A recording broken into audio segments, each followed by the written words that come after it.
Welcome to You Matter in Business. Your hosts today are Ariel, me, and Miriam.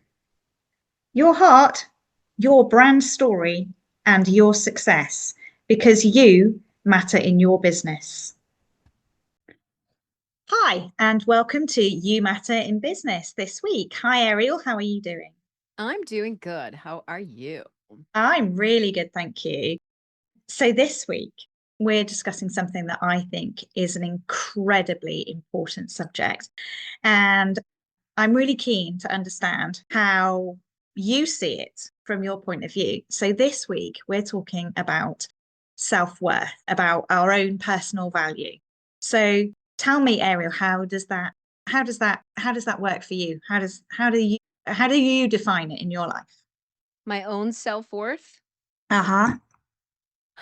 For me, that is how I see myself. So you grow up with millions of external beliefs kind of thrown at you, and it takes you 20 years to develop a sense of self, which is Mm-hmm. now distorted. So it takes another 30, 40, 50 years to get all that distortion out and throw it away and see your self-worth. Sorry. It's a long journey then. So this isn't something that we're born with. This is something that we have to grow into. I actually think we are born with it. If you look at the freedom of a young child, they don't care what people think. They're just having fun being them. It's these restrictions that we get along the way when we go to school and we have to behave a certain. It's all those things that kind of make us adapt to other people's expectations. So we lose that joy and that normal, the authentic child kind of like turns into this grumpy teenager. Okay. So I think I kind of know what self-worth isn't, but I struggle more with what it actually is in terms of being able to define it for somebody else. So if I kind of say what I think it isn't, and then we can distill it into what I think it, or what we come up with is that it is. Is that okay? Yep. So I kind of think that self-worth isn't based on qualifications. It isn't based on our taste in art or what we wear or what car we drive or what our monetary value, our financial net worth is. And it's not even, we can't define it by the number of people that follow us on social media. All of those things are not our self-worth because I think those things are external validations. Those things are achievements. 100%. So the way I look at it in terms of self-worth is, for me, is if you had all of those external things stripped away from you, if you lost your car, you lost your job, you lost your house, you know, nobody followed you on social media. If you had all that, what's left? Are you still a valuable person? And the answer is obviously yes. But often when we lose those things, we also lose a sense of self-worth. Does that make sense? Yes, and I think it's a part of what is value in the first place, which we have that whole workshop coming up. That's going to be a live webinar in the future. So that's all Mm. about worth. So, and what is value and how do we find it if we lost it? It- but if you define value, which a lot of people do, by the clothes they wear, the car they drive, the neighborhood they live in, whatever, right? That's usually a monetary prestige. If you are defining your worth by that, or you have been taught that that is what makes that's value, and not the fact that you have a loving family and you are happy and I had an experience that kind of changed my way of looking at life. But when I was with people who were really poor, I'm Mhm. talking the house is a concrete block, not finished, and they're living in there and they're as happy as can be and they have hardly Yeah. anything. And they're happy. And you have to say to yourself, okay, they have nothing, literally, from our perspective. And they're living in what we would call a shed. Hmm. And they're having their life is good. I mean, it might be hard, Yeah. but it's good. So I had to analyze a lot of that at that point. What was the difference between the way we were brought up and the way that they were brought up, and it was very much a value thing. We are taught that if you're not a doctor and a lawyer and an architect or or one of those things, you haven't gone to your 8-year degree and you haven't written your dissertation, y- you don't have value yet. That's Mhm. bullcrap. Yeah. But I mean, but that's what we've been taught. So we have to then look at ourselves and redefine what value is. Yeah. We have to redefine it. And I think it's central. I think our actual values are central to that as well. I think it's, how do we treat other people? How do we, what respect do we show to other people? How much compassion do we have? How much empathy do we have? All those kind of, do we put other people first before ourselves? Those kind of things. The more we increase those, I think that gives us our self-value, our own self-worth, because we're we're worthwhile people. So tell me, how do you for yourself distinguish between your intrinsic value and your external achievements? Because I know you're really good at this. We've had lots of conversations around this subject, and you're really good knowing your own self-worth. So how do you do that? It took me years to see it, because there were many, many years I operated on a completely different set of thinking that pretty much kept me stuck and in horrible situations. So I've been on both sides. I know the depth of no value, Uh-huh. the belief of no value, and then I know losing everything, which I have Mm-hmm. done, literally lost house, job, husband, all like within a couple months. Um, so when you go through some of those experiences where you're really down to minimum basic, the only people left are the few people in your family. It Uh-huh. really makes you look at what is important. You spend your life. My father was a workaholic. He lived for work because he wanted to do what his father couldn't, because his father died when he was young, and they lived very poor, which is kind of, it's not funny, but the story becomes funny when I get there. The So because of that, he worked super hard to have all those things, to drive that car, to have his family live in that neighborhood, but he had no time for his family. Yeah. He never knew his family. We never knew him. He would sit and, read, and then my mother would sit and read, and, so we just didn't really have a family life. So when I had 4 children and they were all young and I was stuck alone with nothing, I Mm-hmm. had to really start looking at what's important. And I made decisions to be poor. That sounds funny, but I mean, that time I could go, well, at that time I couldn't, but I could go out and get a very high paying job if I wanted to work. And I did at one point during this disaster. I did it for a year, actually. And I didn't see my daughter the whole time. She was only Mm-hmm. 2, but I missed a whole year of her life because I was too busy working.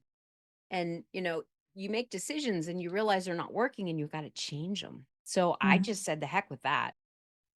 And that's when it all crashed and we lost the house and a bunch of other stuff. But actually, it's a perfect place to start, Yeah. because then I could go, okay, how can I keep my life simple? I have nothing. So let's keep it simple. Uh-huh. And that opened up doors of opportunities for me because I kept my life simple, not complicated with a bunch of things. So the getting back to the value itself, when I could see what was really valuable is when I had nothing. Yeah. And I was left with the most beautiful children, personality wise. They're all extremely different, but they're all amazing. And you could look at that and go, no matter what I've accomplished in my life, I have raised 4 incredible kids that are Mm-hmm. very good with they make a serious contribution to society. They're very hard workers. They have very good morals and ethics. And then I began to see, despite everything, which is a lot, I was still able to do that. Why? Why was I able to do that? Because the core of me has always been the same. The core of me always valued the people, Yeah. always valued being kind, not lying, all the basic principles that I live by. That's me. Mm-hmm. That's not just a belief. It's me. It's been here since I was 4, probably Mm-hmm. even younger, but that's me, and I value those things. So then I started to see the value in myself. Yeah. So it's down to ethics and moral and value. And I was reading a social media post today about how you, no one ever says on their deathbed, "Oh, I wish I'd spent a few more hours at work." But they do say, "I wish I'd spent some more time with my children," or that kind of thing. And I think almost at this time of year, it's actually, we do need to kind of spend time as with the families and make those memories. And it's less about the gifts that we give and more about spending time with people and our families, and how important that is, and how that outlook is our self-worth and our value. So, okay, so talk to me about this in your professional life. So you must see women all the time when they come to you for photographs with very low self-worth. So how do you, through the photographs, through the camera, how do you allow them to show their worth? If they don't feel their own worth, it's very hard for me to pull it out. So I usually try to work with them beforehand. If I think most people don't want to be in front of the camera in the first place. Most women, especially Mm. if they're seeing all their flaws. So one thing I try to do is when I present my galleries, the images that I've completed, is cameras will do distortion, will make flaws look bigger than does in real life. So my test is, did I notice that? Because I'm looking at a person really huge on my screen. Did I Yeah, notice that flaw when I was with them for a half a day? The answer to that question is no. I didn't notice it at all. So what does that tell me? it's well, it's not noticeable. So I minimize it visually. I don't necessarily get rid of it, but I minimize it, reducing shadows and other things so that it's, because when you look at the flat image, it like stands out, right? Because whatever's light comes forward, whatever's dark goes back. That's what our vision does. Right. So in a photograph, when you have dark on light, what happens? Your It goes eye's up. drawn. It's a contrast. It's drawn. Yeah. So you just reduce those contrasts in certain areas. You don't change the features. And then they see what I see. And to me, that's the difference. And it's amazing when women, and a lot of women have said that you captured me the way they see themselves.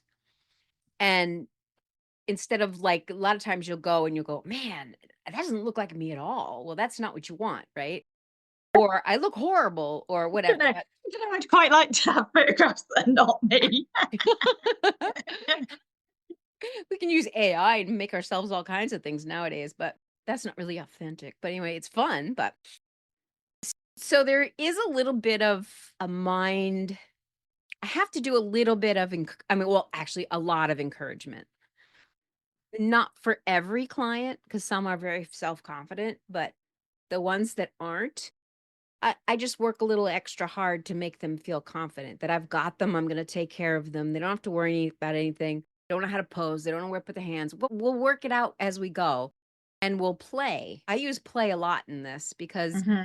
to me, the art of play, when you're nervous and laughing and being a little bit silly on occasion, it allows you to come back to that little 5-year-old that is beautiful, that Yeah. knew they were beautiful. It allows you to go right back there when you had value. Yeah. So I that like that. now starts to come out. And you achieve it really well in your photo shoots. Not only because I've had a photo shoot with you and I know how much fun it was, and I love the end results, and I hate looking at photographs of myself. So you must have done something right. But I've been on photo shoots with you for other people, and I know that some people have walked into that room really nervous. In fact, I remember one lovely lady, she absolutely gorgeous lady, but she was not having a very good day. And she came in not wanting to have a photograph taken at all. And by the end of it, you took some amazing photographs. She looked fantastic, and she was smiling, and she genuinely smiling and genuinely having a good time. And I think that lifted her day, probably lifted her week. And I've seen her testimonial since then, and how complimentary she was to you about those photographs, and just how much she felt like $1 million. So I think even though we don't know it, we can have influence on people all the time in everything that we do, through coaching, through photography, through just smiling at somebody on the subway, or saying hello or noticing that somebody is looking down, to recognize somebody as an individual and just talk to them and smile at them, or just have some interaction with them, and that can change their whole perception of their own self-worth as they enter that day. So I think a lesson for us all that we can affect other people's self-worth as well, and that's really important. Have you seen the YouTube or you one of those real, I don't know what it was, but it was it's probably on all of them, but it was a guy that was standing at a bus stop and there was all these people being alone, doing their thing on their phones and reading their whatever. They were all like disconnected. And then he just starts laughing, Yeah. like looking at something, reading it, and he just starts belly laughing. And then within minutes, everybody around him starts smiling, laughing. Everybody who was down, it lifted them all up. And that is one thing that I think the more you give that to other people, the more you have it in yourself. Yeah, That I may agree. sound funny, but if you walk around smiling and they smile back at you, I mean, some people will give you that funny look. That's fine. But more people will be happy you smiled at them. Yeah. If you're And friendly to the poor lady that has to, be a cash register lady. I mean, who wants that job? I can't think of anyone that wants it, but they have it because they need it. And they have millions of people coming through, and most of them are rude. Most of them ignore them. If you start talking to them like they're a human and you care about them, the shift happens and you see it. And they are now happier to be doing their job. So it is absolutely, and then you feel happy because they're happy. And that's what it's a loop. yeah, it is. So I do a 31-day challenge for my clients. And one of the days that I do is about smiling. And smiling uses more muscles. So it's actually a workout for your face. So smile every day because it works out more muscles. That's why mine is starting to, I have smile lines because of that. Yeah, they're not wrinkles, they're smile lines. But so do a workout with your face, smile a bit more, use all those muscles. But actually, the actual act of smiling releases those good hormones as well. So it makes you feel good. But you're right, it's contagious as well. That smiling is contagious. So allow other people to get that same feeling, allow them to get that facial workout and use those muscles, but also allow them to release those endorphins and get that serotonin, like that those feel good hormones, and allow them to lift their day as well. Don't be selfish. Smile at people. That's going to be my motto for the rest of the year. Awesome.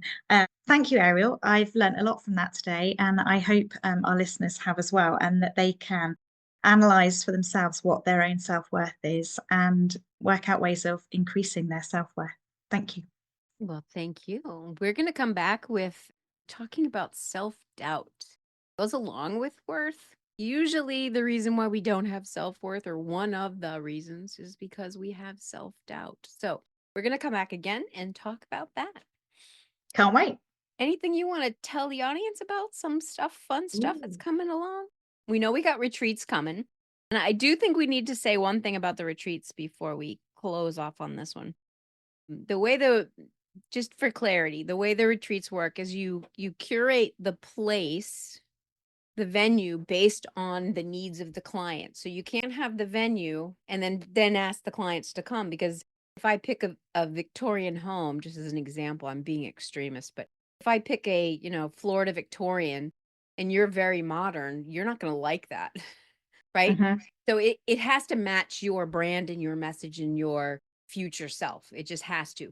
And I have to collect women that are in the same path in that respect. So that's why we need people to sign up on the VIP list, because we can't curate the people and come up with the venues. It's like the cart before the horse. So yeah, and I think you're right to point that out, because the question that I am getting asked most is, when is it and where is it?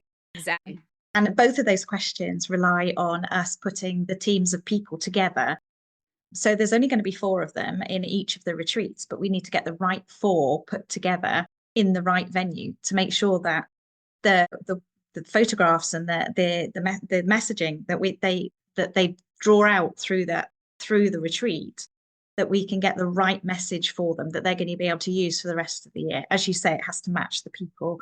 And we really want to put teams together that are going to really collaborate closely together, which means that there needs to be some synergy between the women. So that's really exciting and essential that people sign up to our VIP lists so that they can get on the right team and that we can put the right teams together. So yeah, encourage you to sign up to that VIP list. Can you just remind me, Ariel, how do they do that? I know there's on my website, arielfaith.com, there's like 17 buttons that says join the VIP list. So you can't miss that button. And then I believe you have one too on yours. Yeah. So enrich-life-coaching.com. That's got, I don't think I've got 17, but I've got quite a few buttons. But yeah, get signed up so that we can pull you guys together. We have a lot that are interested, but we need just to get everybody pulled together. And the other thing we're doing next year, which is really fun, we're collaborating with another woman that you have heard being interviewed. And we are going to be bringing basically a webinar through every quarter online, so we can give a little bit of value to a lot more people that way. So that's just something we're going to bring down the road. So just throwing that little bug in the air. Yeah, really excited by that one. That's going to be good. Okay. Fantastic. All right, Dio. We will see you again. See you next episode. After all, it is your brand, your story, and your success. Because Ariel and I know you matter in your business. Thank you for listening to the You Matter in Business podcast. Please follow, share, like, and comment. We would love to hear from you. This podcast is sponsored by Ariel Faith Photography and Enrich Life Coaching. The show notes provide more information on how to contact Ariel and Miriam and any guest speakers who share in our journey together.